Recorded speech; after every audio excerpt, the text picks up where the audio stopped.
Ben Franklin's World is a production of the Omohundro Institute.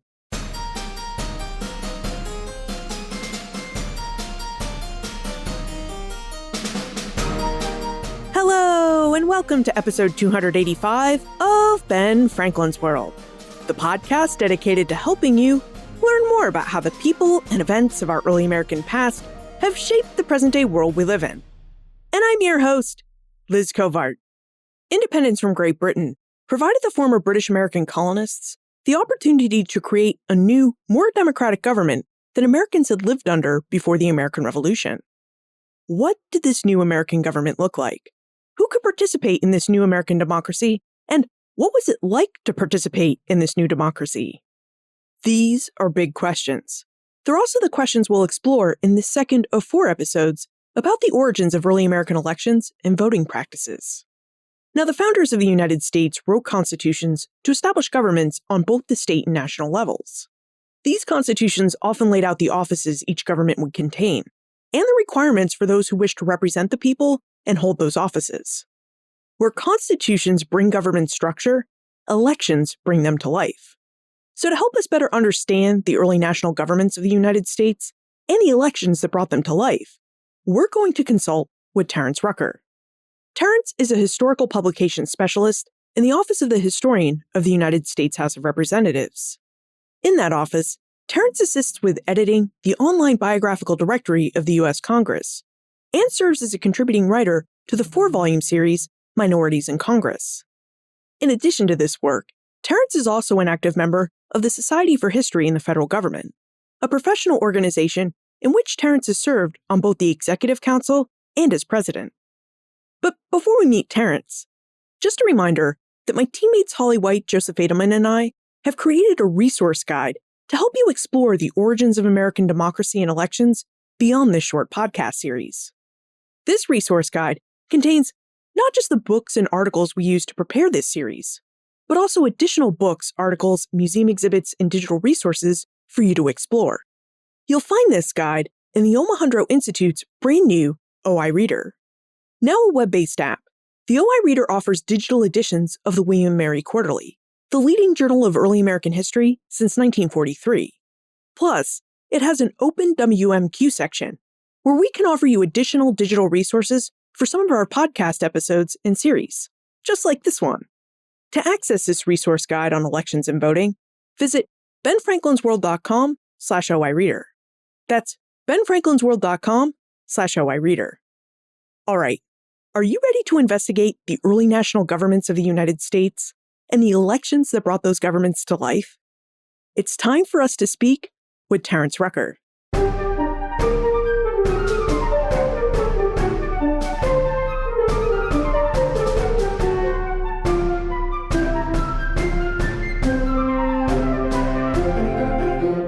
During and after the American Revolution, Americans really had to figure out how to conduct elections so that they could implement their new governments.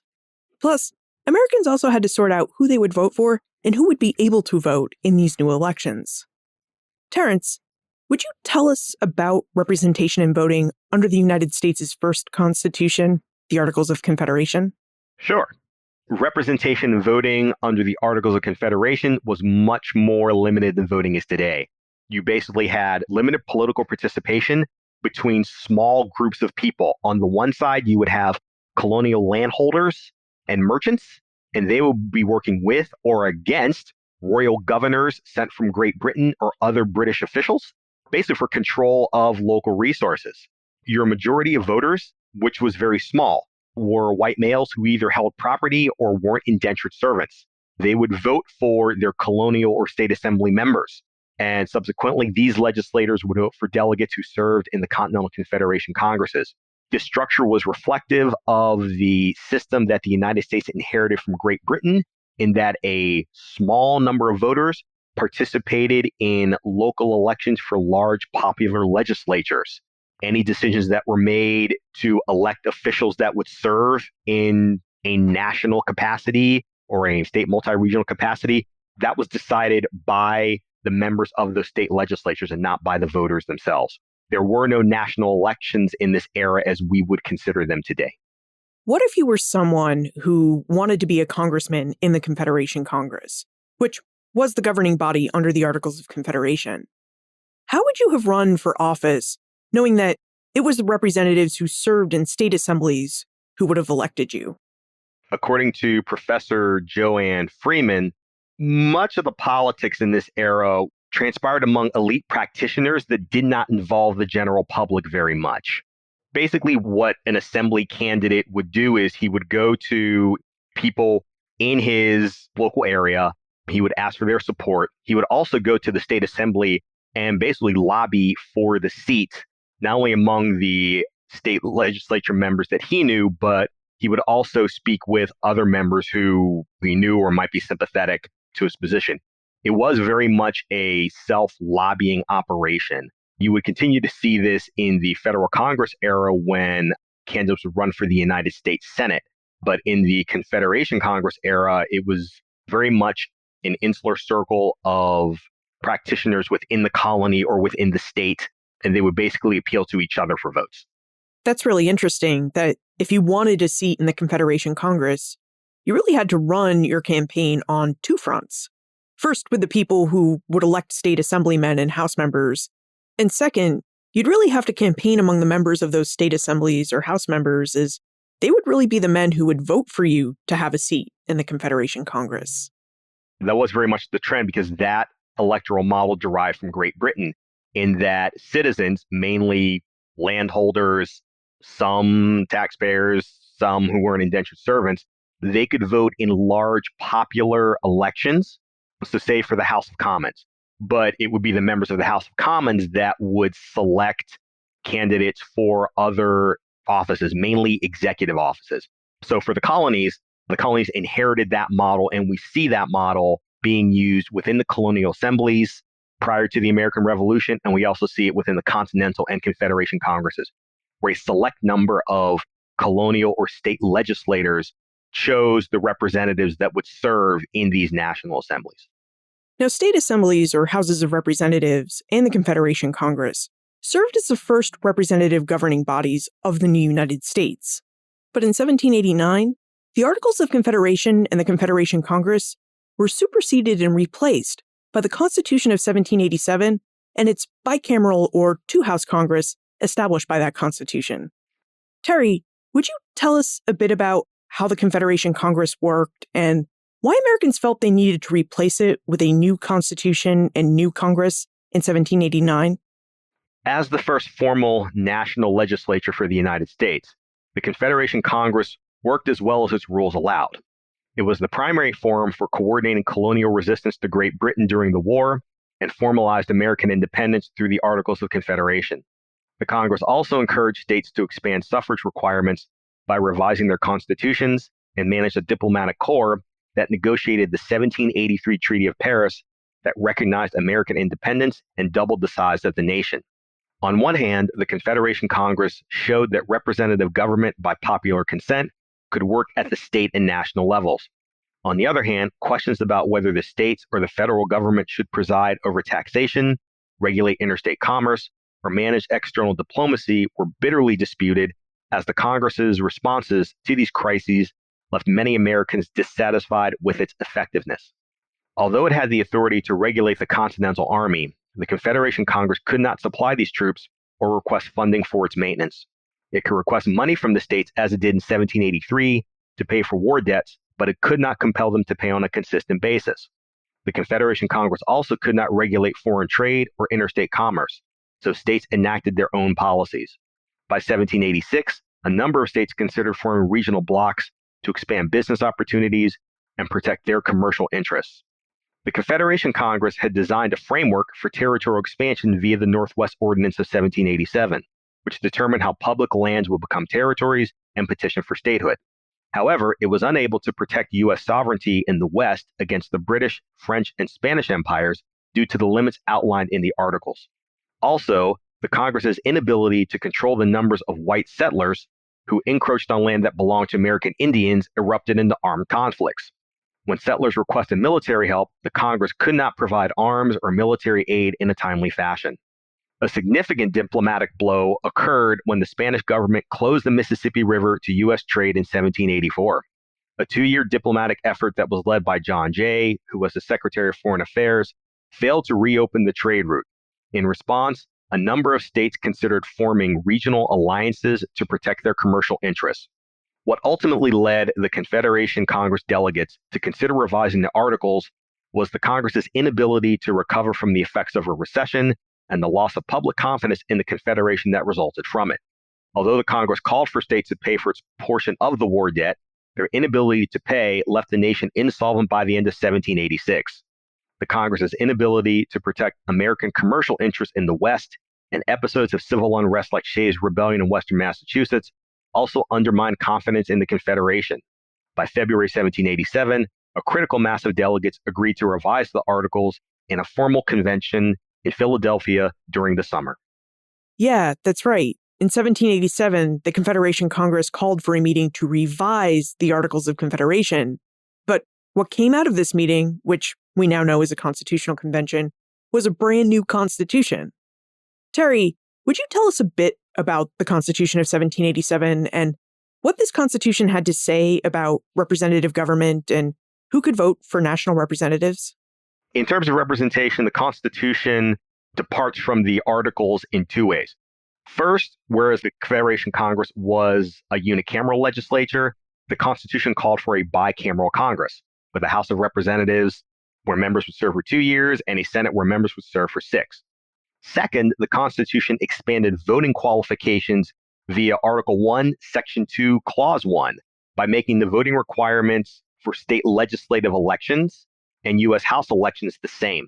In essence, the Constitution enabled states to expand its suffrage requirements where necessary. This was an important change because prior to the Revolution, states had tied voting participation to holding property of some kind. After the Revolution, states began to loosen these restrictions by allowing citizens who either held property or paid taxes to vote in the state elections. So overall, you see this broad expansion really over this 15 to 20-year period prior to the convening of the first federal Congress. So the Constitution really left it up to the states and their constitutions to define who could participate in American democracy. Yes, that's correct. And one reason that the delegates chose this route was because they would run into frequent deadlocks within the federal convention as to what a uniform requirement should be for voting qualifications for citizens who are voting in national elections that we see with the U.S. House of Representatives. And because there is a deadlock between delegates who wanted to expand the franchise versus delegates who wanted to restrict the franchise, they chose to leave it to the states. The other worry that they had was that if they imposed a uniform qualification on all of the states, some states would either reject it outright or they would resist ratifying the Constitution as a whole, because it could be a case of the federal government, a federal government that doesn't exist yet, imposing itself upon a state government. So in a way to keep the peace, but also to allow the states to exert their own autonomy, they left those voting requirements to the states, but they left that guideline in the Constitution, basically making voting requirements between state legislative elections and U.S. House elections the same.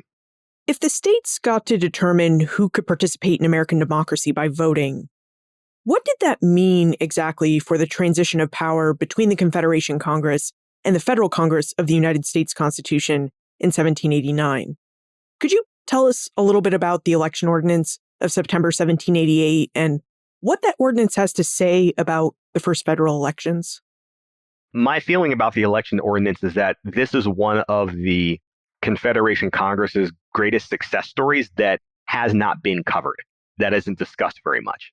So in July 1788, the Confederation Congress formed a committee dedicated to organizing the implementation of the new Constitution. This committee worked very quickly by submitting an action report to the Congress within 1 week. I mean, one advantage that they had is that this implementation plan, part of it was mapped out at the federal convention, and this committee basically filled in the details. The committee, in its report, offered a timeline with 3 objectives. They envisioned a December 1788 to a February 1789 timeline. Those three objectives were, by December 1788, electors would be appointed in the states to ratify the Constitution. By January 1789, electors for selecting the president would be appointed. And by February 1789, the new Congress would convene to serve the nation.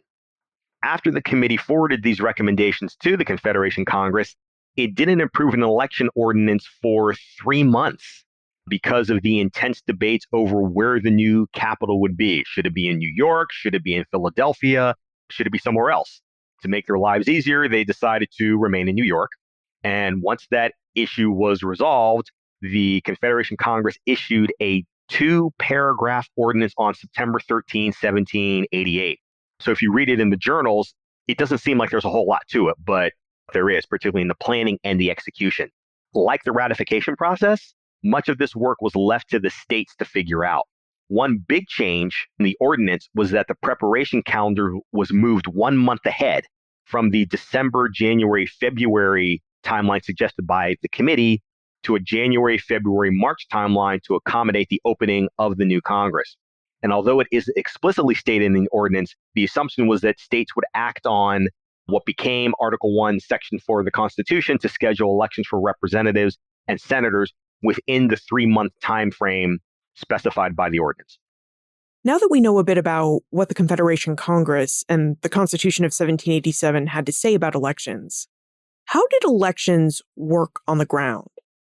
When we look at the first federal elections in 1788-89, how did the individual states interpret the election ordinance of 1788 and hold their elections?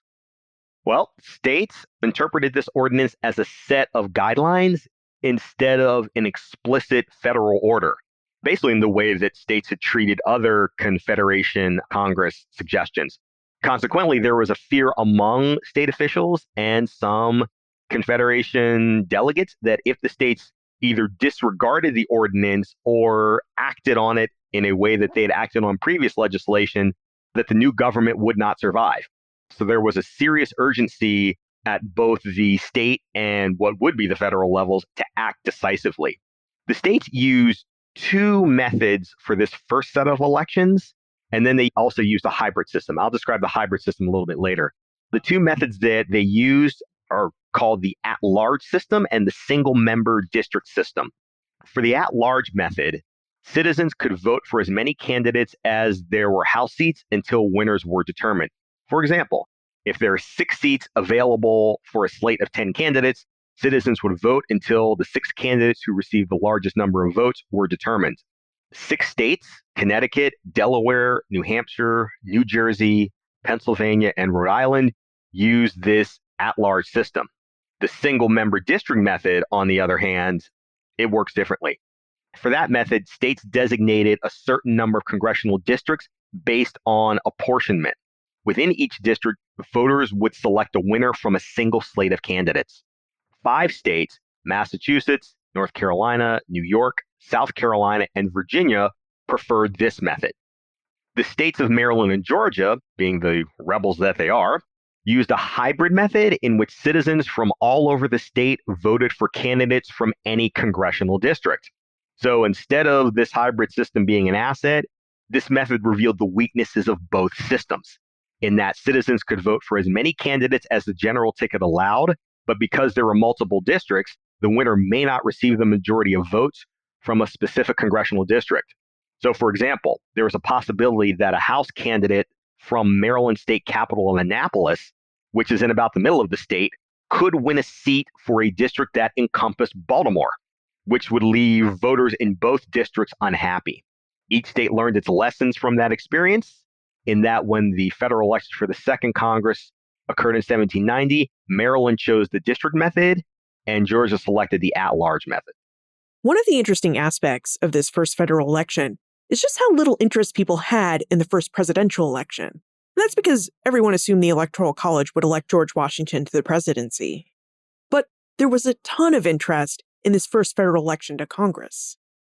Terry, would you tell us why there was so much interest in this first election to the House of Representatives and why this particular election of 1788-89 seems so important to the new nation and its government? One reason that these elections garner so much attention is because it was really right on the heels of the ratification debates. So really for the previous 10 months, from up to September 1787 to July 1788, citizens had been following the ratification debates for the new Constitution through newspapers and through the public forums. So in the transition toward the elections, you already had an active, engaged citizenry that had already been discussing political issues really for much of the year. Despite all of this attention, many citizens had not actively engaged in selecting representatives of this nature at the state level, but the revision of state constitutions after the American Revolution enabled larger numbers of people to participate. So throughout this phase, as we move into the first federal elections, the significant transition that occurs is that U.S. House candidates, unlike Confederation Congress delegates, move from these smaller, insular circles that had worked with each other, worked against each other in the colonial assemblies, into more of a rough and tumble environment where they had to appeal to a larger public for support. Of course, they continually sought to receive the approval of their peers within the legislatures and work within a specific honor code. But unlike the Confederation era, U.S. House candidates' campaigns to the general public were requirements to participate in politics on a national stage. There's two different parts of this federal election that I'd like for us to investigate. First, it really sounds like the American people, with this change in the national constitution that allows them to vote for national representatives, it really sounds like the American people were excited about this change in the election of 1788-89. Do you think that was the case, Terry? Is there any evidence to support that idea? No. There was a general excitement. There was a large excitement about it, just from the reactions that were recorded in the newspapers that we see or in the letters that we read from congressional candidates or from your man on the street. There was quite a bit of excitement. And there was one case that I was reading in the newspapers where in some cases citizens were advocating for either the single method district system or the at-large district system. And the one case I was reading about was an individual by the name of Numa. And in a widely reprinted public letter, Numa was talking about the virtues of the single method district system. And he was really trying to convince his fellow voters to support this system. On the other hand, you would have other newspaper articles describing the benefits of the at-large system. Much of this depended on the political activities going on within the states at the time. But no, there was a large bit of excitement. And the second part of this first federal election that I'd like for us to investigate is reaching the engaged citizenry. If you were a candidate for the U.S. House of Representatives in this election, I think you'd have to go out and try pretty hard to capture the attention of this already engaged citizenry. So how would you do that? What was it like to campaign for these first seats in the U.S. House of Representatives? Campaigning in this time frame was different from today in that candidates could not directly run for seats, in that they could not announce that they were running for a seat. So the idea we think about today of throwing one's hat in the ring, you didn't do that in that kind of fashion at the time. Instead, you announced your intention to serve.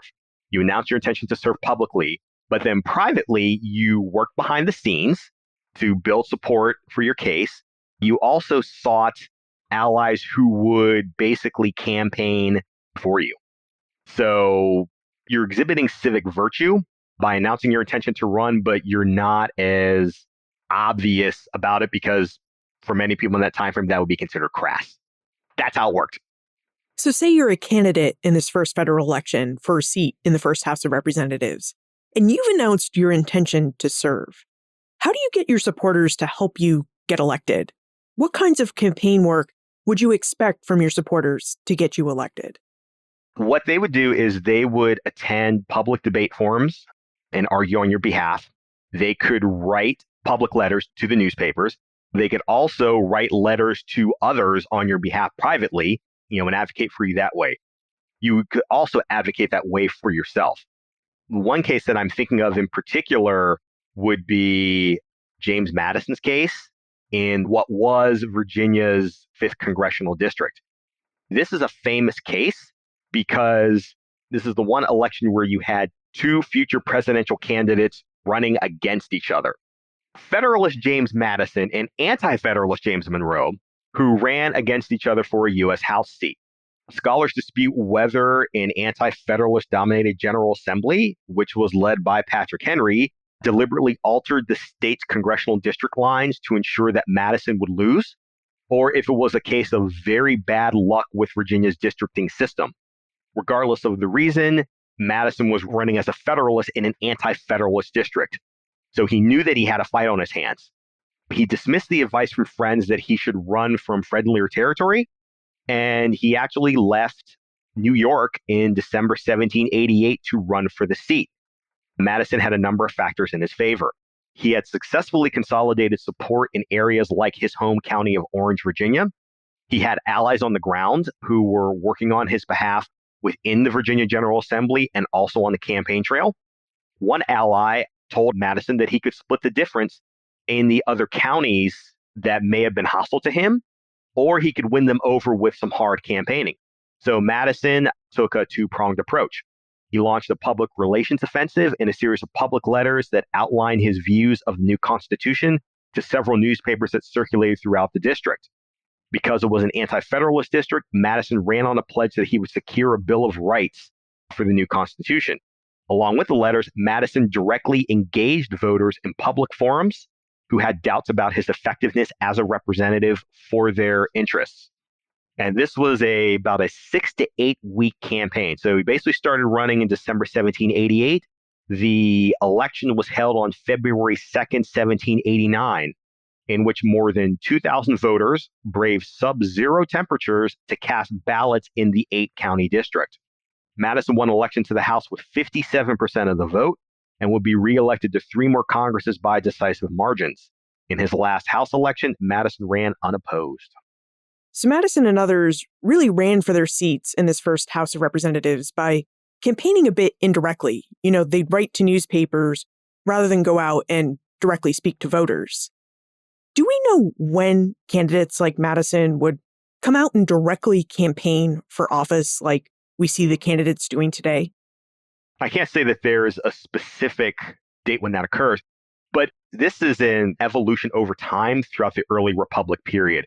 What we see in the first federal elections is really the first transition that we see with House candidates where they would be appealing to their peers within the assemblies, but also appealing to the general public for votes. As candidates became more experienced in public campaigning, as we see the formation of what would become party organizations, I've seen scholars refer to parties in this period as proto-parties, such as the Federalists or the Anti-Federalists or the Jeffersonian Republicans. You'll see that in publications. As these candidates and these organizations became more sophisticated in campaigning, we start to see more discernible, more identifiable party platforms. We also see candidates running less on their personality and more on running as a representative of their party. But without the first federal elections, you would not see the widespread political changes that you see in, say, the elections of 1800, the elections of 1812, the elections of 1824. The 1780s and the 1790s is very much a period of experimentation in campaigning and representation. Now, say you're an informed citizen in 1788-89. You've gone to public debates, you've read the newspapers, you know what you need to know about the candidates. When it's election day, you're ready to vote. What was the process of casting your vote like in this first federal election? In this time frame, voting in an election is very different from the voting process that we're familiar with today. You did not walk into a booth and cast your vote in private. In this time frame, voting was very public, and it went one of two ways. If it was a written ballot that you received, you would fill out the slate right there in front of the election judge and everyone else. You would hand it to the election judge, and then your votes would be recorded. Your other option is to call out your vote. Basically just yell the vote out to a clerk who would write down, who you're supporting, and then the clerk would hand that sheet to the election judge for certification. So you could either write down your choices in public, or you could shout out your choices in public. But either way, voting in this time was very public. We've acknowledged that the election of 1788-89 was an experiment. It was the first federal election. No one had ever elected anyone to national office before. How did this election turn out? When all was said and done, all the votes were counted. Was this an election that early Americans could look back on and say it went smoothly? I would say yes, it did, in that 10 of the 13 states held elections between December 1788 and March 1789, which fell within the election ordinance's specified timelines. The three exceptions were New York, North Carolina, and Rhode Island. New York held its elections between March 3rd and March 5th, 1789, as the first federal Congress convened. North Carolina and Rhode Island ratified the Constitution after Congress had started, so they held elections in the spring and fall of 1790, respectively. According to First Federal Congress scholars Charlene Bickford and Kenneth Bowling, serious contests for House seats emerged in 15 of the 43 House districts. The Federalists held an overwhelming majority in this Congress by sending 37 of 65 representatives and 18 of 26 senators to the First Federal Congress. The institutional continuity between the pre-federal and federal Congresses was also strong. 35 of the 65 members of the House and 19 of the 26 members of the Senate have previously served in the Continental or Confederation Congresses at some point in their careers. For the first time in their history, Americans were allowed to vote directly for their national representatives in the first federal election of 1788-89. In fact, the new Constitution of 1787 significantly expanded voting rights in urban areas by stating in Article 1, Section 2, Clause 1, that the qualifications for voting for members of the United States House of Representatives would match those for state assemblies. This meant that not just landowners, but taxpayers were able to vote in the election of 1788-89 and beyond. Still, the Constitution did not impose a uniform voting requirement on the nation. It leaves it to the individual states to determine who can participate in American democracy by voting. It also leaves to the states the power to decide how elections will be held. So, what did voting and elections look like on the ground? How did states determine who could participate in American democracy by voting? To answer these questions, I think we need to investigate specific examples of early state voting requirements and elections. I think that by narrowing our focus a bit, we'll be able to see who the states allowed to vote and why, and how the first federal election played out on the ground. This is why we're going to consult with Marcela Miccuci. Marcela is a museum curator who has a historical expertise in the history of voting. She's held an Andrew W. Mellon postdoctoral curatorial fellowship at the Museum of the City of New York, where she curated exhibits such as Beyond Suffrage, 100 Years of Women in Politics in New York. And most recently, Marcela curated an exhibit at the Museum of the American Revolution in Philadelphia. That exhibit's called When Women Lost the Vote, a Revolutionary Story, 1776 to 1807. I know Marcela can help us answer our questions about elections and voting in individual states, and we'll start to ask her our questions right after we take a moment to talk about our episode sponsor. Can you imagine the transition Americans must have felt when they went from having royally appointed governors and dictates from a king and parliament, a legislature that they had no representatives in, to being able to vote for representatives who would serve them in a national legislature? I think it's really fascinating to think about just how refreshing, exciting, and perhaps even jarring that change must have felt like, especially as it culminated in the first federal elections of 1788-89. Now, as you know from many of our conversations on this podcast, most of what historians know about the past and past elections comes from their research in historical records. Conducting historical research is a real painstaking process.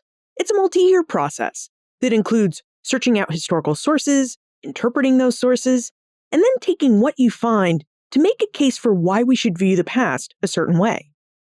Likewise, each episode of Ben Franklin's World is also the result of a painstaking process. Each minute you hear on this podcast is a result of 1 hour of the audio team's labor. Now, the Omohundro Institute and I are committed to putting in this work because we want you to have access to well-researched history and information about the early American past. But this commitment takes a lot of resources, and we could really use your help. This is why I'm asking you to support our work by joining the Ben Franklin's World subscription program. Your subscription of $5.99 per month or $60 per year will help us continue to produce the high-quality episodes that you've come to love. Episodes that skip hyperbole and provide solid historical research on complex issues. Plus, you'll also be supporting a podcast that finds its way into classrooms and study guides, lunchtime learning sessions, and extended dinner time conversations. Now, as a thank you for your support, you'll receive a monthly bonus episode on the last Friday of each month, and you'll never have your episodes interrupted again with ads like this one. Please become a subscriber. Join our subscription program, benfranklinsworld.com/subscribe, and help us continue to bring exciting new historical scholarship right to your ears. Join us at benfranklinsworld.com/subscribe. The rhetoric of the American Revolution tells us that Americans wanted freedom, equality, and the right to govern themselves. Marcela, we're really curious about who could vote in the early United States. So, would you tell us who had the ability to vote and participate in the United States' self-government during the first state and federal elections? Yeah, I think that's a great question.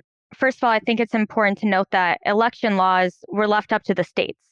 So it was each state that was actually able to determine voter qualifications and eligibility. So this really depended on where and when you lived.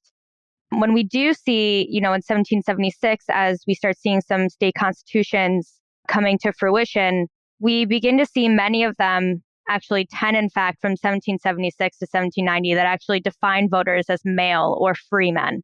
But we do see some that have no gender requirements. We see some that define voters specifically as being white.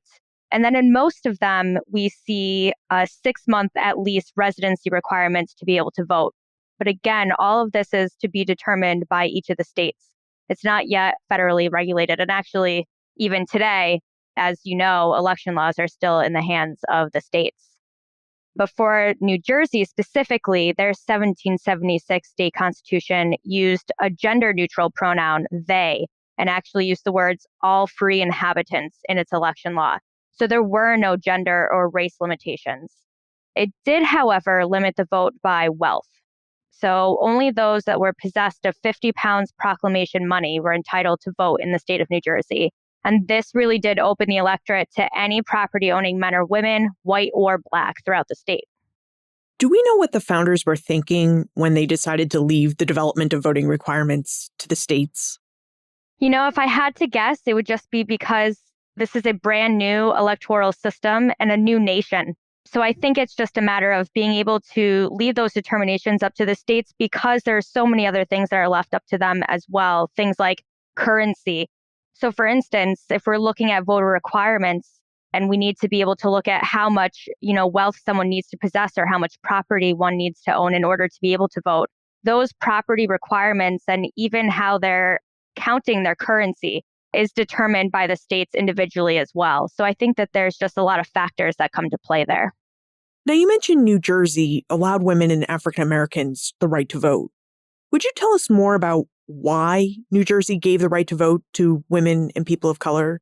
Because it just doesn't seem like many states gave women and people of color the right to vote during this early national period. That's a great question. They didn't. And actually, a lot of historians make the argument that we don't actually quite know what the influence was or why New Jersey specifically decided to do this. Some historians have suggested that, actually using this gender neutral pronoun of they wasn't in fact intentional.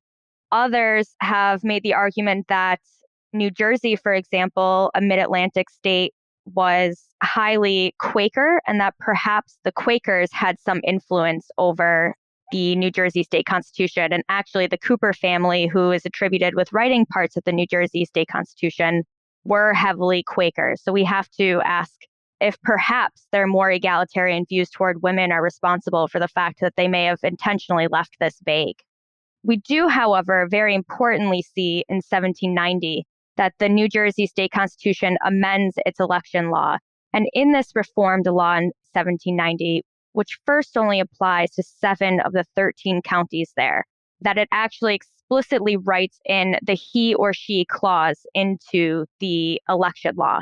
explicitly noting that in 1790, women absolutely have the right to vote in New Jersey. And in 1797, this statute is amended once more to go statewide. It's interesting you mentioned that perhaps we can attribute New Jersey's inclusive voter requirements to a Quaker influence, because you'd think that Pennsylvania, which also had a very strong Quaker influence, would have also developed inclusive and expansive suffrage requirements. Did early Pennsylvania allow women and people of color to vote? They did not, but that's actually a great question. A lot of people do speak to the mid-Atlantic states of, New Jersey, New York, and Pennsylvania as being kind of different from, New England and the South. These states were a little bit more diverse, both in religion and ethnicity. They created a more open culture of gender in many ways. We do see, especially in New Jersey, strong Dutch and Scottish populations, for instance, and they actually tended to give women more control over their property and more voice in public matters. So while we do see this being similar to other mid-Atlantic states like Pennsylvania, we do see New Jersey being the only state to explicitly give women the vote. And we're not quite sure why. It also seems quite controversial in this late 18th century period for any state to give African Americans the right to vote. Do we know why early New Jersey decided to grant African Americans suffrage or the right to vote? I mean, New Jersey, like many other states, was, a slaveholding state. So it's important to note that Southern states particularly are especially barring the vote from people of color and from slaves, because allowing those minorities to vote really had the potential to dismantle a system of slavery that their economy and their political world really depended on. And this could lead to, fears of social chaos or disorder. This was a bit different in New Jersey, especially among the Quaker population. There was a lot of anti-slavery sentiment in New Jersey, especially in more urban places. And it was more of the rural communities that relied on slave labor.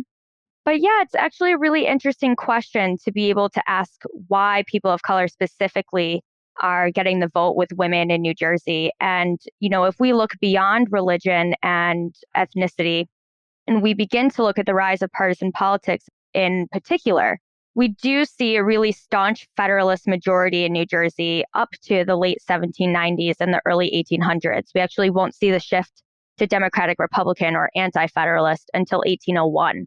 So some historians have suggested that New Jersey opened the vote to women and people of color specifically to offset the rise of this rising Democratic Republicanism, which is, in tandem with the rise of partisan politics in the 1790s. Do we know anything about specific voters in New Jersey?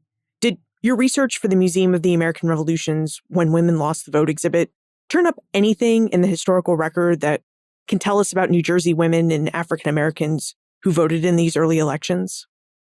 We absolutely do. That's a great question. Part of our mission at the museum has been first to prove that women and people of color did vote in the early republic.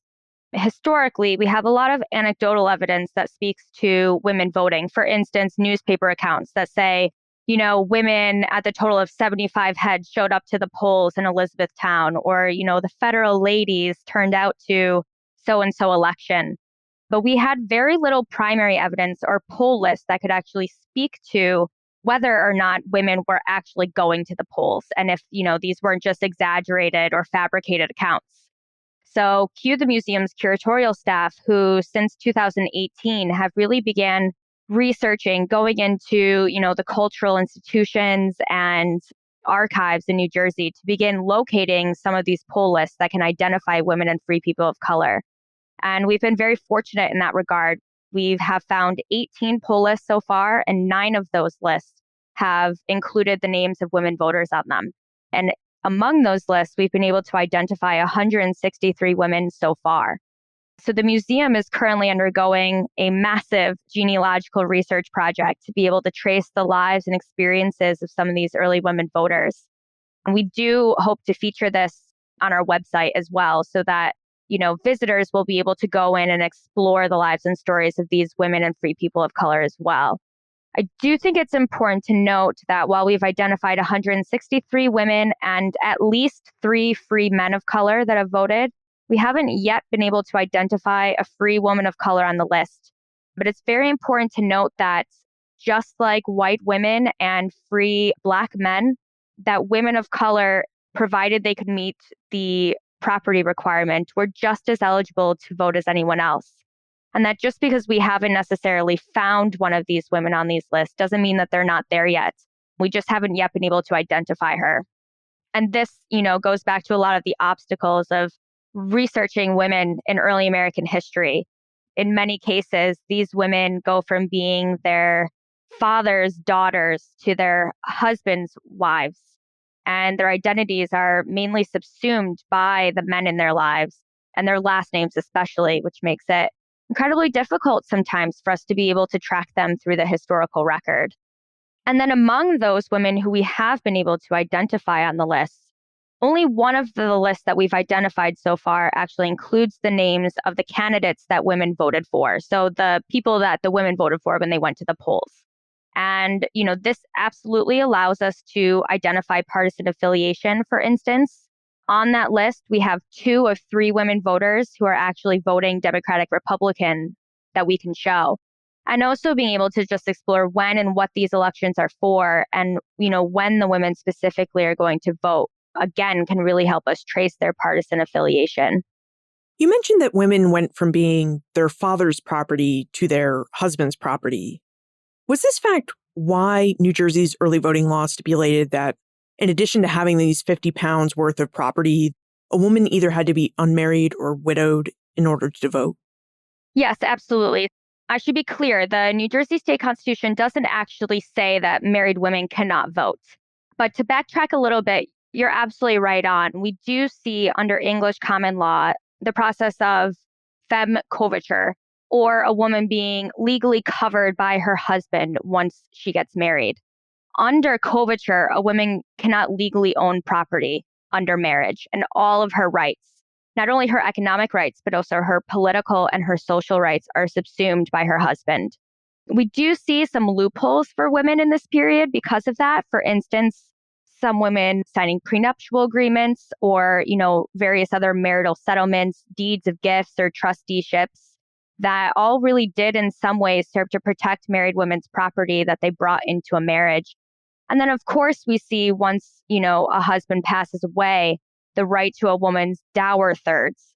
So when a woman marries, she brings her dowry into the marriage. When her husband passes away, 1/3 of that dowry is legally entitled to be returned to her. And all of these are meant to provide some sort of protection for married and for widowed women. Now, we do find in some cases on the poll list that there are women who we do suspect to have been married at the time that they voted. So we do think that some of these loopholes were actually beneficial for some of these women in allowing them to have property that they could call their own so that they would be able to go to the polling place and cast their ballots.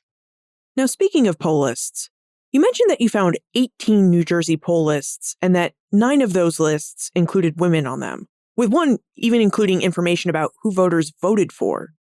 Could you tell us more about these poll lists? What do they look like and what kind of information do they contain? The poll lists are actually quite fascinating. They're all handwritten. And just to give kind of a brief breakdown of what this would look like. So to show you a little bit of the walkthrough of the voting process. So on these poll lists, at the beginning, it will say, the date and time where the election took place, typically, as I mentioned, at a tavern or an inn, or, sometimes a person's home. We've seen some of these lists noting poll lists that are elections that are occurring in schoolhouses, for instance. And after noting all of that and also what the election is for, whether it's a county or state election for voting for things like legislative council and assembly, the county sheriff and the county coroner, for instance, or congressional or federal elections that will typically be noted at the top. And then it will also list the judge and the inspector's names. So when you go to an election, you have a judge that oversees the election. You have typically 2 poll inspectors and also the town clerk and possibly also a tax collector that are all present at the election. And one of those officials will actually write the names of each of the people that appear at the polling list in the order that they appear. Elections typically in this period occurred over 2 days. So there was, a decent amount of time for, people that might have lived in more rural areas to be able to get to their polling place, to be able to cast their ballots. And they would come in and, what we can assume, form some sort of line. They would move through similar to, any sort of election that we might have today. And then once they got to the ballot box, they would recite their name. Their name would be recorded by one of those election officials. And then at that point, there would have to be possibly any objection that might be said. For instance, and although we don't have much evidence of this, there could be a circumstance in which somebody believed that somebody was not capable of meeting the property requirement to be able to vote. And either one of the officials or actually even one of the voters present would have to state some sort of objection to that person voting. And then that person would either have to prove their voter eligibility or they would have to recite some sort of oath of eligibility to be able to vote. After all of that is done and provided that there might not be any sort of objection, they would take a handwritten ballot and put it into the ballot box. And handwritten ballots are something that we see as early as 1790 in New Jersey with the implementation of township voting as being a way to regulate elections. So prior to this, oftentimes elections in New Jersey and throughout the colonies and also the states in the new nation were taken by viva voce, which means that it would be an oral ballot. You would go up to the polling place and you would actually say out loud the candidate that you were voting for, and that would be recorded. And after 1790, we begin to see with township voting a way to make this more secretive and also to regulate elections and prevent things like voter fraud and suppression that really begin to emerge, or at least accusations of voter suppression and fraud beginning to emerge in the 1780s. So using a secret handwritten ballot was a way to combat some of that alleged suppression. When we tend to think of voting today, I think many of us think of the uniform secret ballots, because for us, voting has really become a private practice. But it sounds like in the early days of the United States, the voters might encounter two very different forms of voting, one being the handwritten ballots that we just discussed, or that voting by public declaration. Oh, absolutely. And, this was a very, at least semi-public system in the early years of the Republic for sure. And New Jersey, just like so many other states, are really just beginning to determine, what they want this regulation of elections to look like. And that's why we see, in part, so many of these statutes in 1790 and 1797 being passed in New Jersey to be able to regulate these elections. Given that women and people of color could vote in early New Jersey if they met the mandatory property requirement, did you find any evidence to suggest that women and people of color attempted to run for political office in these early days of the early republic? So we don't actually have much evidence of that. But I think it's important to note that, especially with women, we won't actually see women being candidates for office or attempting to be elected until the latter half of the 19th century, I would say. So I'm sure, of course, there were thoughts of running for office, but we don't see any women or people of color actively running until the 19th century, at least in New Jersey. And then nationwide, of course, we have people like Victoria Woodhull, who runs for president in 1872. We have Elizabeth Cady Stanton, who actually attempts to run for the House of Representatives in 1866. But we won't actually see a female elected until the 20th century. And one of those leading females is Jeanette Rankin, who runs for Congress in 1916 in Montana and is successful.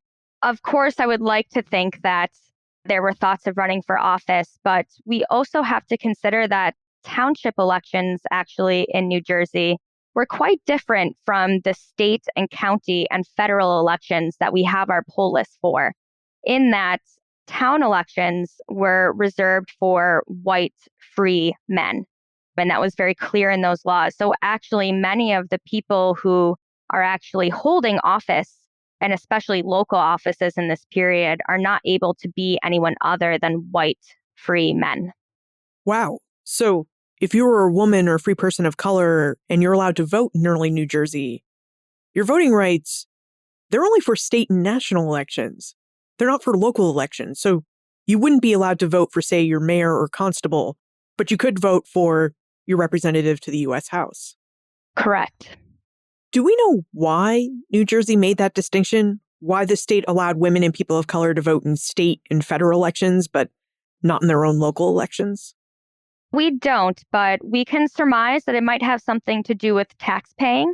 Again, tax laws are in their formative moment and stage here in New Jersey, determining who has the right to pay taxes, who needs to pay taxes, who's actually even eligible to own property to pay taxes on. And there's even some historians who suggest that free people of color were not actually legally entitled to own property in the state of New Jersey prior to 1798. So, there's a lot of uncertainty here, and especially for us as historians going through all these legal records and being able to trace, how often and when these laws are changing and why they're changing it. It's very difficult to know. During your research for the Museum of the American Revolution's When Women Lost the Vote exhibit, did you find anything in the records of early elections, either in New Jersey or elsewhere in the United States, that revealed more about women and African Americans participating in politics? Because, in early New Jersey, many women and African Americans could vote, but that wasn't really the case elsewhere. So how did women and African Americans who couldn't vote participate in American democracy? Yeah, I think that's a great question. And, one of the questions I get a lot is, what were the types of issues that women and free people of color may have been interested in this period? In other words, what were the women's issues of the day in the 18th century? And I find it to be a really fascinating question because they had the same issues that, white men of all classes and backgrounds had as well. In many cases, we do see women, for instance, on petitions throughout the state of New Jersey who are petitioning for, a bridge to be built down the street from their house or for, various infrastructure. We see women petitioning to, own taverns, to be able to run their own businesses. Similar to many men, women are just trying to live and survive and take care of themselves and their families and their households. And the issues that are relevant to them are the issues that are relevant to everyone. It's just trying to build a new nation and all that entails. So there were no specific women's issues that they might want to get involved in. They were really just parts of a political process that just didn't necessarily alienate them because of their gender or their race. Now, in 1807, New Jersey passed another election bill. Would you tell us about the 1807 bill and what it meant for women and African Americans who were voting? Absolutely. In November of 1807, New Jersey's what I would consider democratic experiment ended, at least temporarily, with the loss of the vote for women and also for free people of color and aliens or immigrants. And the state's new election statute passes unanimously by 40 state assemblymen. So there's really not much of an argument to whether it's passed. And it redefines voters in the election law as being, quote, free white male citizens worth 50 pounds. So this follows a disputed election in Essex County. As I mentioned before, we do begin to see increased accusations of voter fraud occurring over the late 1790s and early 1800s. And these come to a head in Essex County in 1807 over the location of a local courthouse. And in response to that election, it's actually Democratic Republican Senator Joseph Condit who attributed actually one of his early near electoral defeats to women voters coming to the polls, ironically enough, who introduces the bill to reinterpret the New Jersey State Constitution's 1797 election law, and effectively, as a result of that, write women and free people of color out of it. And to give you just a little bit more of a background on what I mean when I say things like voter fraud. For instance, I think one of the more telling examples we have is from a petition for an accusation of voter fraud from 1802 in Hunterdon County, New Jersey. And in this petition, and there's actually multiple petitions that are claiming the same thing, they're really casting blame on women and minority groups for why the election may not have gone in the favor of, in this case, the Federalists. And there's an amazing quote that I want to share with you, and it's, quote, "The judge and inspectors admitted many persons to vote who were not by law entitled to that privilege, persons underage, persons who had not resided in that township, a numerous body of Negroes, some of whom are actually slaves, citizens of Philadelphia, married women, and even went so far as to allow votes to be given by proxy." And if you continue reading through this petition, It actually says that, the poll inspectors and the judges walked away from the polling place and left it unattended, allowing people to just put their ballots into the box. It says that, people were actually going and pulling women off of carriages to bring them to the polling place to be able to cast their ballot. And all of this really emphasizing that, there was no regulation of this election. And as a result of that, it should have been overturned. This election in 1802 does not end up being overturned, but the one in 1807 over the courthouse in Essex County does. And that is where we really see this 1807 reform to the election law that reserves the vote to free white male citizens come to fruition. But why did New Jersey go after women and African Americans? Because it doesn't seem like allowing women and African Americans to vote equals voter fraud. Oh, that's a great question. We do definitely see that women and African Americans became scapegoats for a lot of this fear of social disorder and chaos, especially at the polling place. And in many ways, this was also part of a larger, what historian actually Rosemary Zagari refers to as a backlash against women's political, social, and economic gains in the early 19th century, really against, political women's progress. In the 1790s, we see some very proto-feminist women emerging, women even overseas, like Mary Wollstonecraft, who writes Vindication for the Rights of Women, but also women right here in the United States, like Judith Sargent Murray of Massachusetts, Susanna Rowson of Philadelphia. And all of these women begin to publish. Judith Sargent Murray publishes On the Equality of the Sexes. Susanna Rowson is actually a pretty renowned playwright.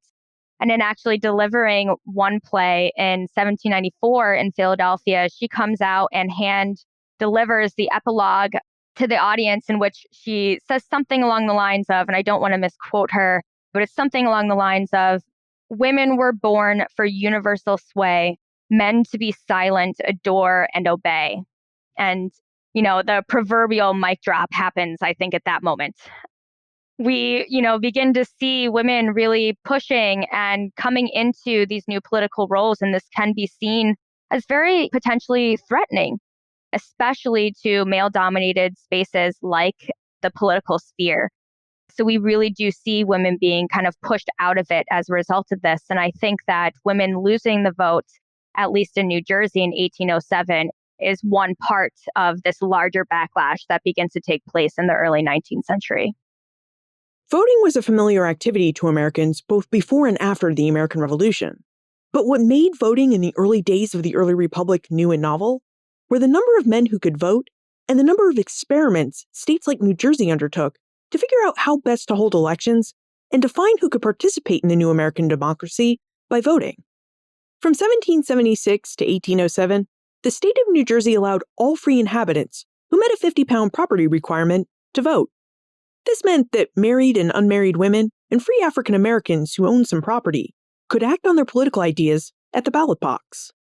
Now, New Jersey was alone in this more inclusive democratic experiment. The other 12 states restricted voting to white male citizens who paid taxes or owned some property. But it didn't take very long, not long at all, just 31 years, for New Jersey to end its broad political participation and resemble the other states. As political parties developed, the Federalists and Jeffersonians, and anxieties increased about the rapid pace of change in the United States' social, political, and economic orders. We can see how New Jersey's once broad ideas about who should be able to participate in the new American democracy shrank. We can also see how these broad ideas fell victim to divisive party politics and ultimately to white men's fears over the future of the nation and their role in it.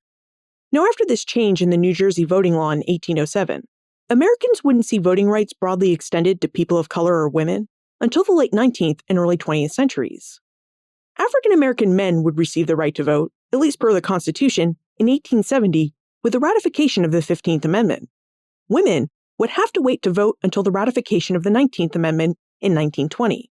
And then there's the Voting Rights Act of 1965, a congressional law that makes it illegal to discriminate against voters because of their race. So, when we look at questions of what did voting in elections look like on the ground, and how the states determined who could participate in American democracy by voting, we see a lot of similarities and differences between the past and present. But mostly, I think we can see that even today, we Americans are still trying to answer who is American democracy for and who gets to participate in that democracy. Look for more information about Terrance Rucker, Marcela Miccuci, and their work, plus notes and links for everything we talked about today, all in the show notes page. benfranklinsworld.com/285. Now, if you're curious about the Museum of the American Revolution's new exhibit, When Women Lost the Vote, be sure to listen all the way to the end, as very shortly, Marcela will rejoin us to tell us all about this exhibit and how we can visit it both in person and virtually. And speaking of virtual programming, on Wednesday, October 28 at 8 p.m. Eastern, Joseph Edelman, Holly White, and I will be live in the Ben Franklin's World community on Facebook, so we can answer any questions you might have about elections and voting in early America, and so we can take you behind the scenes of this series. This event is free and no pre-registration is needed. All you need to do is log into the Ben Franklin's World listener community on October 28 at 8 p.m. Eastern. And if you're not a member of the listener community, you can join. Just visit benfranklinsworld.com/Facebook. I hope you're enjoying this series on elections and voting in early America. If you are, please consider telling your friends and family about it. Listeners like you really help Ben Franklin's World find new listeners. Thank you. Production assistance for this podcast comes from the Omohundro Institute's digital audio team. Joseph Edelman, Martha Howard, Holly White, Karen Wolf, and Peyton Young. Breakmaster Cylinder composed our custom theme music. Finally, we've now explored traditions of democracy and voting in colonial British America, the first federal elections of the new United States, and we've partly answered the question of who gets to participate in American democracy in the early republic. Next week, we'll continue our investigation of who could participate in American democracy by exploring Native American sovereignty and how sovereign Native nations fit within early American democracy. Ben Franklin's World is a production of the Omohundro Institute.